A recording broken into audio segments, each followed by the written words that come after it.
ईश्वर का प्रेम, दया और अनुग्रह आप सबों को प्राप्त हो और ईश्वर का वचन आपके जीवन में परिवर्तन लाए।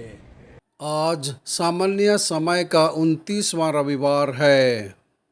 आज के पाठों का सारांश। पहला पाठ, यहोवा का सेवक अपने कष्टों के द्वारा बहुतों को न्यायोचित ठहराएगा। दूसरा पाठ, यीशु वह महायाजक है जो हमारी कमजोरी के प्रति सहानुभूति रखता है। सुसमाचार पाठ, यीशु सिखाता है कि जो लोग महान बनना चाहते हैं उन्हें सभी का सेवक बनना चाहिए।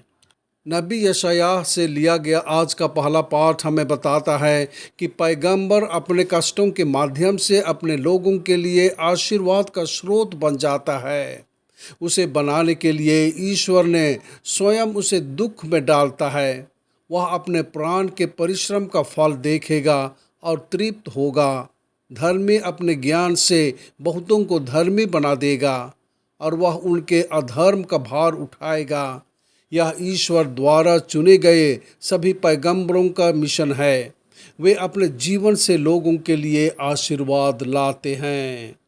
इब्रानियों से लिया गया दूसरा पाठ हमें बताता है कि महायाजक यीशु हमारी कमजोरियों के प्रति सहानुभूति रखते हैं। जैसा कि हमने अनुभव किया, उसने स्वयं भी प्रलोभन का अनुभव किया, लेकिन निसंदेह वह पाप का शिकार नहीं हुआ। इसलिए हमें उस पर दृढ़ विश्वास रखना चाहिए और विश्वास के साथ अनुग्रह के सिंहासन के निकट आना चाहिए, ताकि हम दया प्राप्त कर सकें और ज़रूरत के समय मदद करने के लिए अनुग्रह पा सकें। आज के सुसमाचार में हम देखते हैं जेम्स और जॉन यीशु के अपनी महिमा में प्रवेश करने पर उन्हें सम्मान की सीटें देने के लिए कहते हैं। वे यीशु की महिमा को साझा करना चाहते हैं, लेकिन यह नहीं समझते कि उनकी महिमा कष्ट सहने के बाद ही आएगी। यीशु ने उनकी समझ की कमी पर ध्यान दिया और भविष्यवाणी की कि वे सुसमाचार के लिए कितना कष्ट सहेंगे। यीशु कहते हैं कि जिस सम्मान की वे तलाश कर रहे हैं वह उन्हें देने के लिए नहीं है।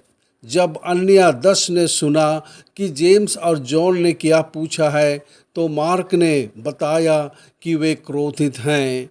यीशु उन्हें सिखाने का अवसर लेता है। यीशु एक शिष्य के जीवन में सेवा और त्याग के महत्व को समझाते हैं। ऐसा प्रतीत होता है कि वह 12 लोगों को उभरते ईसाई समुदाय में उनकी नेतृत्वकारी भूमिकाओं के लिए तैयार कर रहे हैं। यीशु स्वीकार करते हैं कि उनकी शिक्षा प्रति सांस्कृतिक है। आज के सुसमाचार में यीशु ने शिष्यों के समुदाय के भीतर की गतिशीलता की तुलना अन्य जातियों के शासकों द्वारा दिखाई गई गतिशीलता से की है। ये शासक शासन करना और दमन करना चाहते थे, लेकिन यीशु चाहते थे कि उनके अनुयायी विनम्रता के साथ सेवा करें। प्रार्थना।